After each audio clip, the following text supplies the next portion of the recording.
प्यारे मित्रों, मैंने श्रीमद् भागवत गीता तब तक नहीं पढ़ी थी जब तक मुझे ज्ञान नहीं हुआ था कि सब आत्माएं हैं और ये जिंदगी हम आत्माओं के लिए एक इम्तिहान है।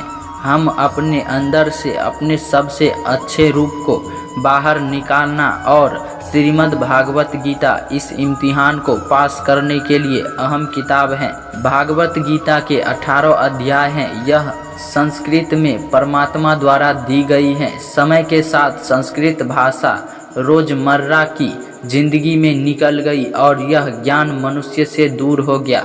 समय समय पर श्रीमद् भागवत गीता का साधारण अक्षरों में अनुवाद किया गया। इस प्रयास को आगे बढ़ाते हुए मैं यहाँ श्रीमद् भागवत गीता का संपूर्ण सार को एक आसान रूप में प्रस्तुत कर रहा हूँ। तो नमस्कार दोस्तों, अच्छा ज्ञान में आपका स्वागत है।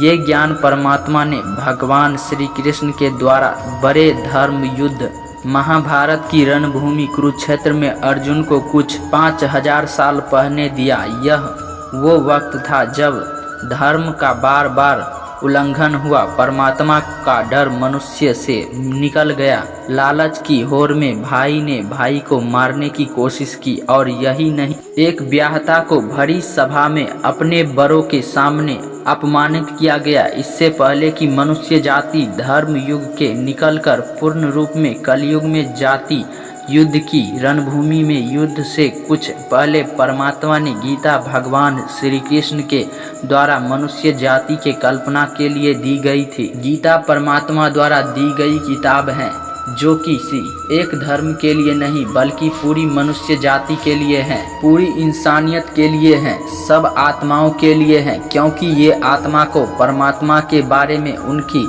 सृष्टि के बारे में और सबसे अहम यह उन कायदों के बारे में समझाती हैं जिनका आत्मा को मनुष्य के रूप में हर हाल में पालन करना होगा, रक्षा करनी होगी और उन्हीं कायदों की बुनियाद पे एक आत्मा को शरीर त्याग करने के बाद परखा जाएगा और इन परीक्षा के पास होने से हमेशा के लिए इस जन्म और मृत्यु से मुक्ति मिलेगी। परमात्मा भागवत गीता में कहते हैं कि मैं ही सबकी शुरुआत हूँ, मैं ही शुरू से भी पहले था और सब खत्म होने के बाद भी रहूँगा।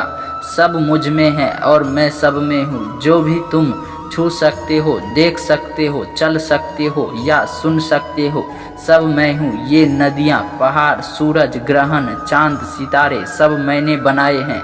मैंने ही भगवान, शैतान, राक्षस और इंसान बनाया है। मैंने पूरी सृष्टि का सर्जन किया है। सर्वव्यापी हूँ मैं, सब में रहता हूँ, सब मैं हूँ।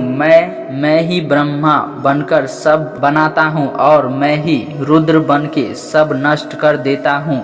मैं ये सृष्टि यूं ही बनाता और तोड़ता रहूँगा ताकि आत्माओं को मौका मिल सके इन जन्म और मृत्यु से मोक्ष पाने को, हमेशा के लिए परमात्मा के साथ रहने का।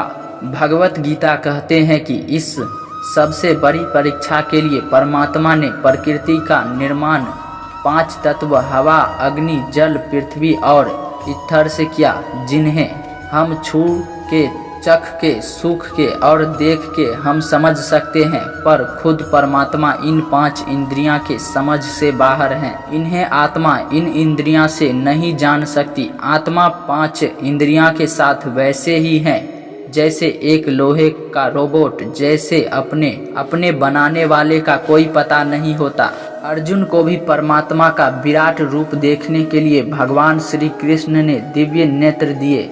भागवत गीता समझाती है कि आत्मा अजन्मी है, इसे कोई मार नहीं सकता, कोई जला नहीं सकता, डुबा नहीं सकता, काट नहीं सकता। लेकिन आत्मा को परमात्मा के साथ हमेशा रहने के लिए ये परीक्षा रूपी जीवन में बैठना ही पड़ेगा। इन परीक्षा के लिए परमात्मा से बिछड़ के आत्मा को पृथ्वी पे किसी न किसी रूप में जन्म लेना पड़ता है और 18 करोड़ योनियों को जीने और भोगने के बाद एक आत्मा को मनुष्य का शरीर और दिमाग मिलता है। इसे सबसे बड़ी मर्यादाओं की परीक्षा में बैठने के लिए हर मनुष्य को इस पूरी परीक्षा के दौरान तरह तरह की अच्छी और बुरी भावनाओं की चक्रव्यूह में अपने ही भाई बहन और मित्रों के साथ डाला जाता है।